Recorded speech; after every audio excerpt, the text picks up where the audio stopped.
Pemirsa, Balai Banjar Kelodan Desa Punggul, Abian Semal, Badung siang tadi dieksekusi. Pembongkaran Balai Banjar tersebut berawal dari kasus sengketa kepemilikan lahan.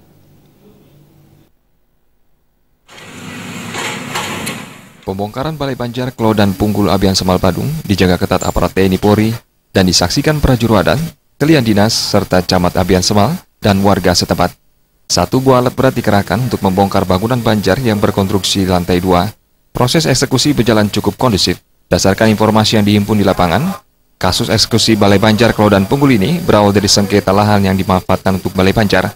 Lahan Balai Banjar tersebut merupakan tanah warisan milik Gusti Aji Muklek dan diwariskan kepada anaknya Gusti Putu Krukuk. Permasalahan mulai timbul ketika dilakukan renovasi Balai Banjar. Proses mediasi sejatinya telah digelar antara pihak Banjar dengan keluarga Gusti Putu Krukuk sejak tahun 2010, namun tidak membuahkan hasil. Kasus ini kemudian dibawa ke jalur hukum hingga ke Mahkamah Agung. Amar putusan Mahkamah Agung memenangkan gugatan keluarga Gusti Putu Krukuk dan memerintahkan agar Balai Banjar dibongkar. Dengan dibongkarnya Balai Banjar, praktis warga Banjar Kelodan tidak memiliki Balai Banjar. Camat Abian Semal Putu Ngurah Thomas mengatakan, pihak Banjar Kelodan Punggul secara swadaya telah membeli lahan seluas 2 are. Nantinya Balai Banjar akan dibangun secara swadaya dan bantuan dari Pemkab Badung. Susila dan Angga Ratana, Bali TV.